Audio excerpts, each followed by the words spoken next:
ಓಂ ಶ್ರೀ ಗುರು ಬಸವಲಿಂಗಾಯ ನಮಃ. ಬಸವಣ್ಣನೇ ತಾಯಿ, ಬಸವಣ್ಣನೇ ತಂದೆ, ಬಸವಣ್ಣನೇ ಪರಮಬಂಧು ಎನಗೆ ವಸುಧೀಶ ಕಪಿಲ ಸಿದ್ಧ ಮಲ್ಲಿಕಾರ್ಜುನ. ನಿಮ್ಮ ಹೆಸರಿಟ್ಟು गुरु बसवಣ್ಣನಯ್ಯ. लिंगायत सेवा संघ आयोजित नित्यवचन वाचन या कार्यक्रमाच्या अंतर्गत ई अनुभव मंडप बाय लिंगायत सेवा संघ या फेसबुक पेजवरून मी डॉक्टर महादेव मल्लिकार्जुन जोकारे, कंदलगाव, सोलापूर, आपल्या सगळ्यांना माझा शरणार्थी. आजचं वचन नगे मरेतंदे त्यांचं वचनांकित आहे आतुरवैरी मारेश्वरा. नगे म्हणजे लोकांना हसवण्याचं यांचं कायक होतं. जाळे पसरुनी त्यात तांदूळ टाकून चिमणी पकडणाऱ्या पारद्याप्रमाणे अद्वैताचे व्याख्यान देऊन संस्कृतचे दुकान थाटून माशाच्या तोंडात घास घातल्यासारखे होईल. हे कसले व्याख्यान, ही तर शुद्ध फसवणूक, आतुरवैरी मारेश्वरा. हा वचन लिंगायत धर्माच्या तत्वज्ञानासाठी खूप महत्त्वाचं आहे. कारण या वचनामध्ये अद्वैताचं व्याख्यान आणि संस्कृत याच्यावरती भाष्य केलेलं आहे, याच्यावरती टीका केलेली आहे. जाळे पसरून त्यात तांदूळ टाकून, जसं पारधी चिमण्यांना पकडण्यासाठी जाळ्यावरती तांदूळ टाकतो आणि त्यांना पकडतो, तशाच स्वरूपाचं अद्वैताचं व्याख्यान देऊन, द्वैत हे दोन सिद्धांत आहेत.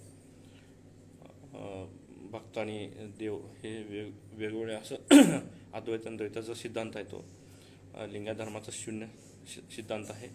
यात स्वतःमधला शिव समजून घ्यायचं आहे, स्वतःच शिव व्हायचं आहे, ही संकल्पना लिंगायत धर्मामध्ये आहे.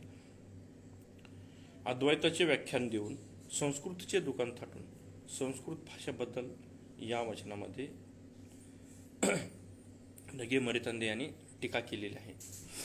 संस्कृतमध्ये अनेक श्लोक लिहिणे, मंत्र लिहिणे, या मंत्राच्या सहाय्याने लोकांना आपल्या जाळ्यामध्ये त्यांना धरून त्यांचं जसं पारधी शिकार करतो तसं त्याप्रमाणे ही लोक करतात.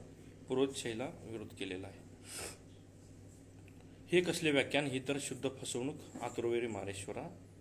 जसं माशाच्या तोंडात घास घातल्यासारखे होईल असं या वचनामध्ये म्हणतात.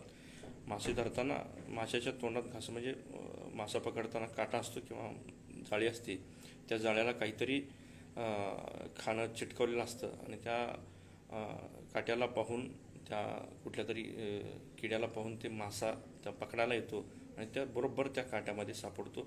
अशा स्वरूपाचं जी पूर्वतिशाही आहे, ती पूर्वतिशाहीचं जे संकल्पना आहे ती या प्रकारे आतुरवैरी मारेश्वरा नगे मरेतंदे यांनी या वचनामध्ये मांडलेलं आहे. जसं म्हणजे अगोदर जाळं पसरवणे, अद्वैताचं व्याख्यान देणे आणि संस्कृतचं दुकान आणि माशाच्या तोंडात घास घालून त्यांना मासे पकडणे, जे जेणेकरून दुसऱ्यांना फसवून त्यांना आपल्या जाळ्यात ओढून त्यांचा उपभोग घेणे, उपभोग करणे, त्यांच्यावरती बसून खाणे, ही पूर्वदिशा आहे. या पूर्वदिशाला लिंगायत धर्मामध्ये स्थान नाही.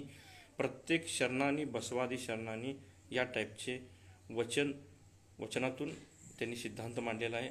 त्यामुळं लिंगायत हा अवैदिक धर्म आहे आणि यासाठी अनेक बसवादी शरणांचे वचनं आपल्याला यासाठी पुरावे आहेत.